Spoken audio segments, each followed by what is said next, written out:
This is the Schmo with the Pro. She is the UFC Flyweight Champion, the future Hall of Famer, the jack of all trades. She's always armed. Valentina Shevchenko here at the Gun Range, Sin City, Las Vegas. How we doing? Doing great. We shoot like all the ammo what we had, and it's an amazing day to feel good. You even danced as well. You shot guns and you danced.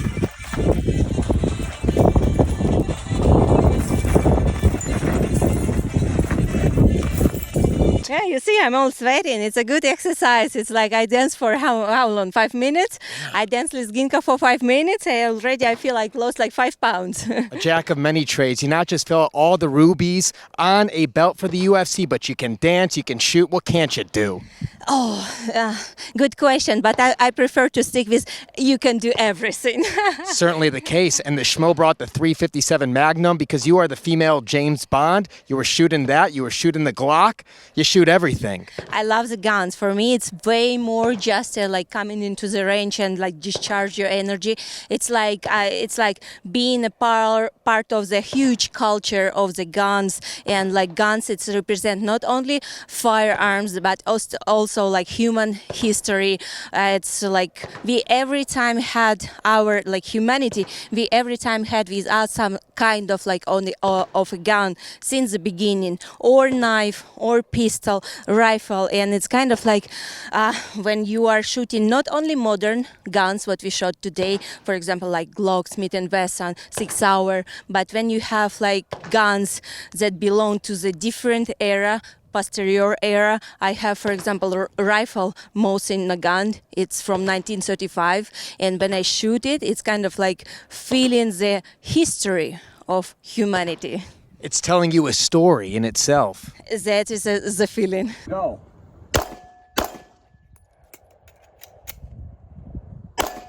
Do you have a favorite one that you've ever shot? Always my favorite. It all depends of the mood. I have like about 20, 30 guns at home, and every time when I feel, okay, I'm today, right now in the mood to go to shoot skeet. So I take out my shotgun and I go shoot skeeting. So another day I feel the mood for the handgun and I shoot the steels. So it's all about how you feel that day.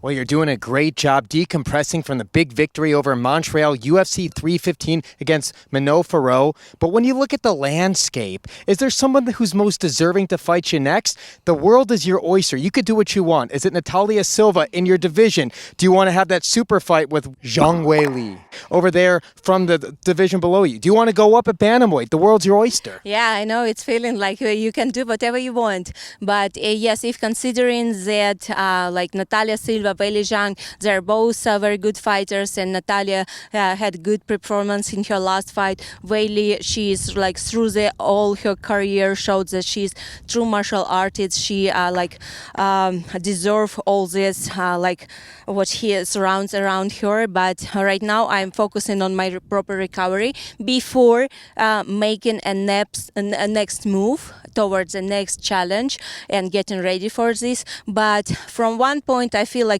Weili, because of her achievement, she kind of like deserve more this shot.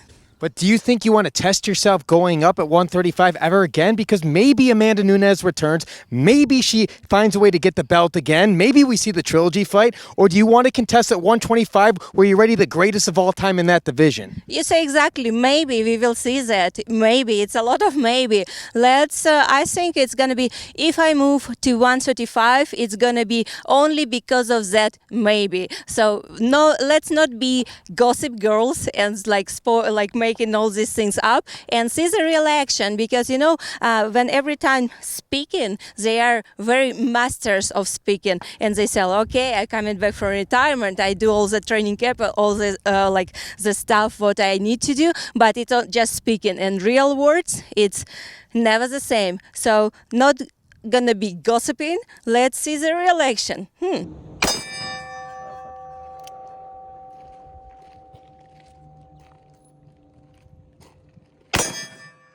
This past weekend, Macy Barber. Obviously a medical condition. That fight could not happen. If you were in Erin Blanchfield's shoes, what would you do? Would you give her the rematch? Would you look to a different opponent in the top 5? What would you do in her shoes? Yeah, it was a fight between Erin Blanchfield and Macy Barber. Of course, of course, every people now saying about like the health issue, and they are seeing results, right? And definitely, we all wish speedy recover. The health, it's number one for every athlete.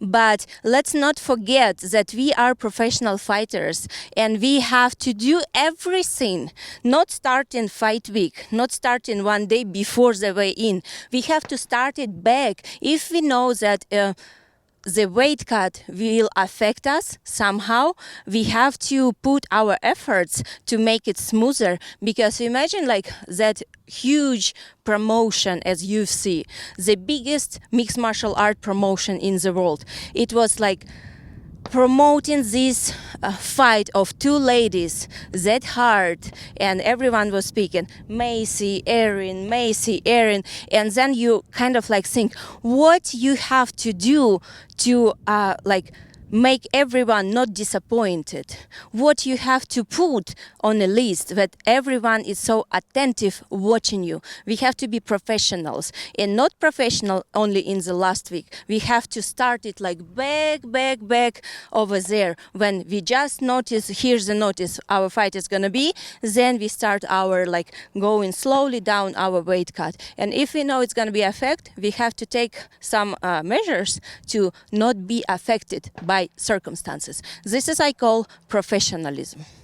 We just saw you dancing. The last time we saw you dance, very, very great. You got your title back. It was with Merab the Bantamweight champion. He's fighting this weekend against Suga Sean O'Malley. What do you think is going to be the X factor for the winner of that rematch? I think it's going to be a super amazing fight because, you know, now we're seeing the picture. Like before, it was Sean O'Malley holding the belt, and now we see Merab holding the belt. So it's going to be another amazing performance between two great fighters. And in these circumstances, I just want to see and enjoy the fight. I know that both of them will make the right adjustments. And the question, how can you deal with the pressure what Merab is putting on top?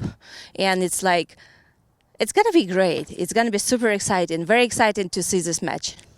And lastly, because you're strapped in, you got one of the best shots in the UFC. If there was a zombie apocalypse, who from the UFC would you bring on your team to take everybody down? Who are the fighters that you would like to go shooting with?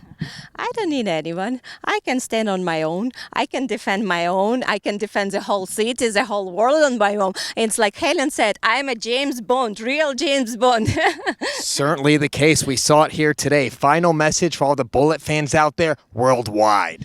Oh, just I want to say thank you very much to everyone who supports me, who like through all my career, through all years, like 32 years I put in the training. 32 years I'm training with my coach, Pavel Fedotov. 32 years I put all my life for martial arts, because martial arts for me, it's a world, it's philosophy, it's who I am. I am martial arts. And that's why I just want to say the huge appreciation for everyone who supports me, who like wishing me success. And guys, I feel this love, I feel this passion, and yes, I'm doing it for you.